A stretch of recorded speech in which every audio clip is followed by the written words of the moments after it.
Buenas tardes, estamos aquí con el psicólogo clínico Gabriel Narváez y para hacerle unas pequeñas preguntas, una entrevista. Claro, Ya. El tema es sobre la inteligencia limítrofe o límite. Y la primera pregunta sería, ¿a qué llamamos inteligencia límite o limítrofe? sí, también es conocido como capacidad intelectual limítrofe, que me gusta utilizar un poquito más a mí ese nombre, por el tema de que no entra, o los criterios, todos los criterios no entran en las entidades nosológicas, es decir, no es considerado como un trastorno o no es considerado como una enfermedad, sino que más bien lo podemos considerar como una forma de funcionamiento intelectual y que tiene algunas características como el tema de las dificultades en el aprendizaje, el tema de bajo rendimiento académico, el tema del fracaso escolar o el llamado fracaso escolar. Y aquí es importante porque tiene que ver más con los procesos o con las dificultades en los procesos cognitivos.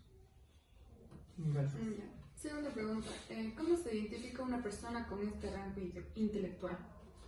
A ver, se llama limítrofe o límite justamente porque según la Organización Mundial de la Salud, ellos se manejan con el CI, que es para saber los límites de acuerdo a la inteligencia.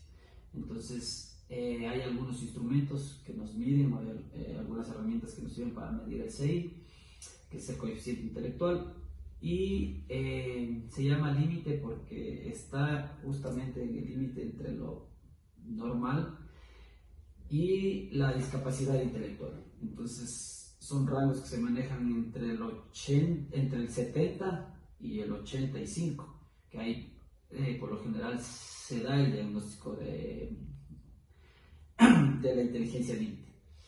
Y el de que la normalidad está entre el 85 hasta 115. Entonces, hay algunas herramientas como el WIS, por ejemplo, que es el más común en nuestro medio. Hasta algún tiempo el WIS 4, ahorita ya se maneja el WIS 5, que es te mide el coeficiente intelectual. Entonces se llama límite justamente porque está ahí, porque tampoco puede ser considerado como una discapacidad intelectual. Ese es el tema. Pero según la Organización Mundial de la Salud, se hace un diagnóstico de acuerdo al CI. Entonces tampoco se puede considerar como discapacidad, o sea, hay que ser bien cuidadosos en ese sentido porque no entra en la categoría de discapacidad todavía, de discapacidad intelectual. Tienen cosas comunes, sí, pero hay que hacer un buen diagnóstico. Ya. Y la tercera pregunta es, ¿la inteligencia límite es hereditaria? Sí y no. Sí, no en relación en que no es la única causa. O sea, no hay una causa universal. No podemos decir esa es la única causa o esa es la causa por la que se da. Sino son varias causas. Por ejemplo, hay estudios en los que se da por lesiones cerebrales, peri, post o prenatal, por algunas lesiones cerebrales, otras también, por ejemplo, algunos estudios incluso por aspectos socioculturales, también por otros aspectos de consumo de sustancias, por ejemplo en la madre, si es que estuvo antes del embarazo, durante el embarazo, incluso después del embarazo. Por ejemplo, ha habido casos también por epilepsia, entre otros. Entonces, es un predisponente, digamos. Ajá. Pero como ustedes saben, ya la mayoría de las cosas son biopsicosociales, entonces no es el único predisponente para que se dé o no este diagnóstico. Cuarta pregunta, ¿estas personas pueden asistir a la escuela? Claro que pueden asistir. No solo que pueden asistir, es un derecho. Deben asistir. Entonces es un derecho que puedan asistir. Ahora, el tema es que por eso debe haber en las escuelas, debe haber un trabajo interdisciplinario. Entonces, por lo general que esté el psicólogo clínico, el psicólogo educativo, el maestro igual, si es que tiene orientador, el orientador vocacional, y entre todos ellos poder hacer las adaptaciones curriculares que son indispensables para las personas con inteligencia límite. El tema es que tampoco se trata de estigmatizar, es decir, bueno, tú tienes inteligencia límite y ya está ahí, sino que se puede hacer un trabajo interdisciplinario para poderle dar las posibilidades para que pueda estudiar. Entonces, porque no es tampoco que sea una persona tonta, sino es una persona que tiene dificultades en los procesos cognitivos, por ejemplo, y que a veces le puede dificultar en las actividades básicas y en las actividades instrumentales de la vida diaria. Más en los instrumentales, como por ejemplo el tema de manejar dinero y ese tipo de cosas.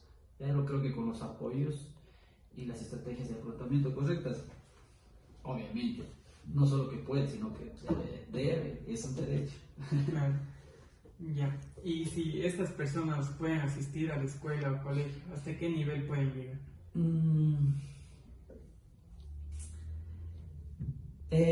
Me parece que con los apoyos adecuados, con una buena red de apoyo y con la asistencia que se le propicie, digamos, tranquilamente puede terminar el colegio, seguir la universidad. No veo yo que haya un techo de decir, bueno, hasta aquí llegas y ya. Siempre y cuando, mientras más pronto se pueda identificar, por ejemplo, y se siga todo un proceso, puede estudiar y puede hacerlo sin ninguna dificultad.